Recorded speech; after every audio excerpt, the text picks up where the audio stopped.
इस वीडियो में सबका स्वागत है दोस्तों। ये वीडियो शुरू करने से पहले आपके एक फायदे की बात जरूर कहना चाहूंगा।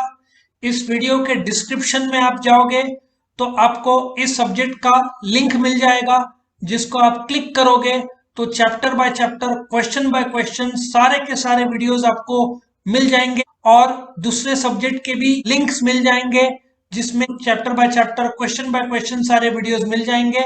और एक और आपको आइडिया देता हूं, मेरे चैनल को आप क्लिक करोगे तो मेरे चैनल के प्लेलिस्ट पे जाओगे तो आपको 20 के ऊपर सब्जेक्ट्स के लिंक मिलेंगे। बस आपको क्लिक करना है, जो सब्जेक्ट आपको के वीडियो चाहिए, बस आपको chapter by chapter, question by question सारे वीडियोस मिल जाएंगे। तो चैनल को जरूर सब्सक्राइब करो ताकि आपको हर रोज जो हम अपडेट करते वीडियोस वो मिलते रहें। तो हम शुरू करते हैं इस क्वेश्चन का वीडियो अभी। What are the various steps in decision making? अभी मैं तुमको एक प्रैक्टिकल केस बताता हूँ जिससे तुमको समझ में आएगा। मैं एक कंपनी में कॉर्पोरेट ट्रेनिंग में था। कॉर्पोरेट ट्रेनिंग में दे रहा था कॉर्पोरेट ट्रेनिंग, और टॉपिक था कॉन्फ्लिक्ट मैनेजमेंट। जो कंपनी के झगड़े, कंपनी के अंदर कभी कभार एम्प्लॉयज का या डिपार्टमेंट्स का ज़्यादा झगड़े रहते हैं, और दो डिपार्टमेंट के झगड़े अक्सर होते हैं। एक होता है प्रोडक्शन और एक होता है मेंटेनेंस। इनके बीच में कभी अच्छे संबंध नहीं रहते, झगड़े। कारण क्या है कि प्रोडक्शन वाले बोलते हैं कि मेंटेनेंस ठीक से, मेंटेनेंस डिपार्टमेंट सर्विस नहीं करता। मेंटेनेंस वाले बोलते हैं कि प्रोडक्शन वाले बहुत रफली मशीन को यूज करते हैं। तो दोनों में हमेशा अनबन चालू रहता है। तो एक सिचुएशन हुआ था, वो कंपनी गाड़ी की चैसी बनाती है जो महिंद्रा को सप्लाई करते हैं। तो उस दिन जो चैसी चैसी पता है ना, ये टायर है, ये चैसी रहता है। जो गाड़ी, ये तुम्हारी गाड़ी हुई, ये जो है ना पार्ट, ये जो कनेक्ट, ये चैसी, वो लोग ये पार्ट बनाते हैं। तो वो दिन चैसी डिफेक्टेड हो गया, और बहुत खर्चा आता है भाई। हजारों रुपए का चैसी रहता है, सस्ता नहीं रहता है। मेरे ख्याल से वो कम 40-50 हज़ार, आई डोंट नो, मुझे कीमत बिना जाने नहीं बोलना चाहिए, बहुत महंगा रहता है, इतना बोल सकता हूँ मैं। तो प्रॉब्लम आ गया चैसी में।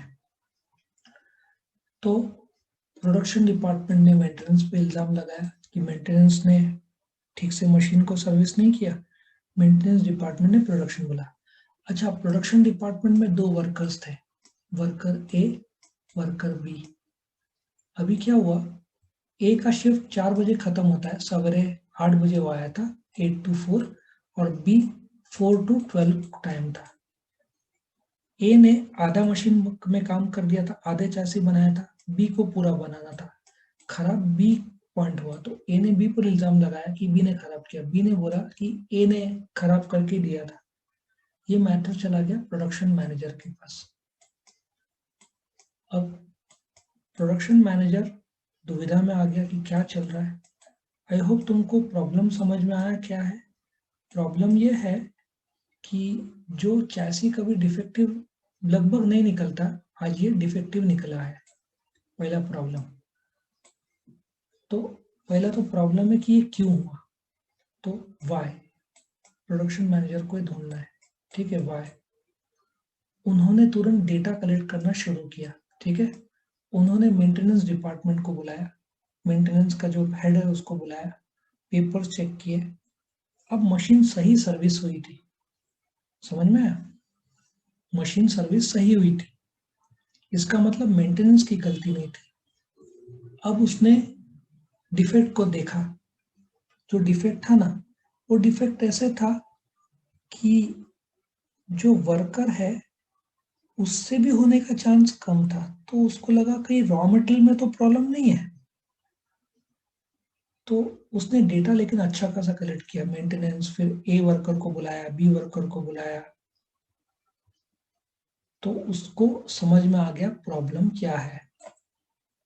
प्रॉब्लम ये था कि चैसी में डिफेक्ट था। ठीक है ना, मतलब प्रॉब्लम चैसी में कहाँ हुआ, वर्कर से हुआ क्या मेंटेनेंस। अब उसको समझ में आ गया कि वर्कर ए बी भी जवाबदार नहीं है और मेंटेनेंस डिपार्टमेंट भी नहीं। अब उसको समझ में आ गया कि शायद मटेरियल में डिफेक्ट था। तो उसको डायग्नोस हुआ, उसने डायग्नोस किया कि शायद मटेरियल डिफेक्ट है, ठीक है। लेकिन उसको एक और मैसेज, उसने जब इंफॉर्मेशन कलेक्ट करना शुरू किया तो एक और मैसेज उसको मिला कि उस दिन इलेक्ट्रिसिटी का फ्लक्चुएशन हो रहा था, इलेक्ट्रिसिटी फ्लक्चुएशन हो रहा था। सो नाउ उसने प्रॉब्लम डायग्नोस कर दिया कि जो चैसी है खराब हुआ, या तो इलेक्ट्रिसिटी से हुआ रहेगा, फ्लक्चुएशन से हुआ रहेगा, या मटेरियल में डिफेक्ट होगा। तो उसको प्रॉब्लम उसने क्लियर डिफाइन कर दिया कि chassis became defective in the course of production where it was handled by two workers A and B. The machine in which the chassis was produced was well maintained, therefore there was not a problem of machine. So maintenance department did their job well. अब उसने cause of problem जो है ना, जैसे मैंने बताया, उसके पास options थे। क्या क्या ऑप्शन था? पहला, मेंटेनेंस डिपार्टमेंट में कलर चेंज करूं, पहला मेंटेनेंस डिपार्टमेंट ने गलती किया है, दूसरा वर्कर्स ए या बी ने गलती किया है, तीसरा इलेक्ट्रिसिटी की गलती, चौथा नहीं, तीसरा इलेक्ट्रिसिटी फ्लक्चुएशन की गलती, चौथा मटेरियल फ्लक्चुएशन। ये चार ही ऑप्शंस थे जहां पे गड़बड़ी हो सकते थे, ठीक है। ये चार ही ऑप्शंस थे जहां पे गड़बड़ी हो सकता था थोड़ा सा। फिर उसने ऑब्जेक्टिव बनाया कि ये क्यों हुआ, ये ढूंढूंगा मैं प्रॉब्लम का सॉल्यूशन। ऑब्जेक्टिव क्या तय किया कि चैसी क्यों खराब हुआ, उसका कारण ढूंढना शुरू कर दिया। उसने रिसोर्सेज सबसे पेपर मंगाए, वो दिन प्रोडक्शन का रिपोर्ट मंगाया, मेंटेनेंस डिपार्टमेंट के जो मेंटेनेंस के रिकॉर्ड्स मंगाए। अच्छा, उस दिन जो बाकी चैसी थे सेम वेंडर से खरीदे गए थे रॉ मटेरियल, वो तो क्लियर था, क्वालिटी चेक ने क्लियर बोला था। सो उसने ऑब्जेक्टिव जब बोला कि मैं चेक करूंगा, रिसोर्सेज जो उसके पास थे क्या क्या थे। पहला ऑप्शन गलती किसकी थी? मेंटेनेंस की, वो एक पॉसिबिलिटी था। दूसरा वर्कर्स का, तीसरा इलेक्ट्रिसिटी का, चौथा मटेरियल का। तो जब उसने पूरा स्टडी किया तो पाया कि दो ही ऑप्शन बचे हैं जिसमें गड़बड़ी हुआ रहेगा। ऑब्जेक्टिव तो था कि भाई ढूंढना है कारण, तो उसने रिसोर्सेज तय किए। जैसे मैंने बोला ना कि पेपर वर्क सबसे मंगाया, वर्कर से इंटरव्यू लिया, पूछा मेंटेनेंस डिपार्टमेंट में। फिर उसको ऑल्टरनेटिव उसने दो बनाए, दो जगह पे गलती हुआ रहेगा, या इलेक्ट्रिसिटी या रॉ मटेरियल, ठीक है ना। मतलब ऑल्टरनेटिव तैयार कर दिए, इलेक्ट्रिसिटी या रॉ मटेरियल में डिफेक्ट, ये दो में से ही एक ऑप्शन होएगा, ठीक है।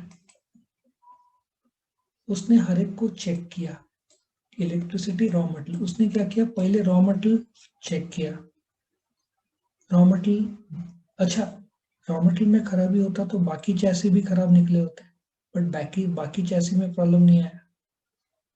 फिर उसने पहचाना कि गलती इलेक्ट्रिसिटी की थी, उसने इसको सिलेक्ट किया, ये कारण है। मतलब उस दिन जो चैसी खराब हुआ था, सी तुमने नोट किया है, तुम्हारा वाईफाई चला जाता है जब तुम्हारे पास इन्वर्टर नहीं है, इलेक्ट्रिसिटी चालू है, वाईफाई ऑन है, सडनली इलेक्ट्रिसिटी चली गई, वाईफाई बंद हो गया, तुम्हारा नेटवर्क चला गया। ऐसे मेरे स्टूडेंट का लाइव लेक्चर में काफी बार हुआ है। So he selected this as the possible reason. फिर उसने मेंटेनेंस वालों को बुलाया, तुम्हारी कोई गलती नहीं, वो लोग खुश हो गए। वर्कर ए और बी का भी झगड़ा हुआ था, उनको बुलाया, तुम्हारी कोई गलती नहीं, वो लोग दोनों ने बोला यार सॉरी गलती हो गई, झगड़ा नहीं करना चाहिए था। और उसने सिलेक्ट किया कि इलेक्ट्रिसिटी। उसके बाद उसने डिसीजन दिया कि जो इलेक्ट्रिसिटी का स्विच गियर या सर्किट या जो भी है उसमें कुछ चेंज किया जाए ताकि अगली बार ना हो। लेकिन वो दिन जो गलती था ना इलेक्ट्रिसिटी वालों का, वो एबनॉर्मल गलती था। वो दिन वो सप्लाई में ही प्रॉब्लम था, फैक्ट्री में कोई प्रॉब्लम नहीं था, वो जहाँ से इलेक्ट्रिसिटी आता था, इलेक्ट्रिसिटी बोर्ड वहीं से फ्लक्चुएशन बहुत होता था। इनफैक्ट वो दिन हो सकता है उन्होंने प्रोडक्शन बंद भी कर सकते थे, बट फ्लक्चुएशन शायद उस समय हुआ रहेगा जब मेन काम हो रहा होगा, इसलिए प्रॉब्लम आया। और फिर उसने फीडबैक लिया लोगों से, क्या ये कारण सही है, सबने स्वीकार लिया और वो प्रॉब्लम सॉर्ट हो गया। उसके बाद ये प्रॉब्लम कभी नहीं आया और कंपनी में भी पीसफुल सिचुएशन मेंटेन हुआ। करेक्ट। तो यहाँ पे क्वेश्चन खत्म होता है। कौन सा क्वेश्चन था ये? स्टेप्स इन डिसीजन मेकिंग, बहुत इंपॉर्टेंट था।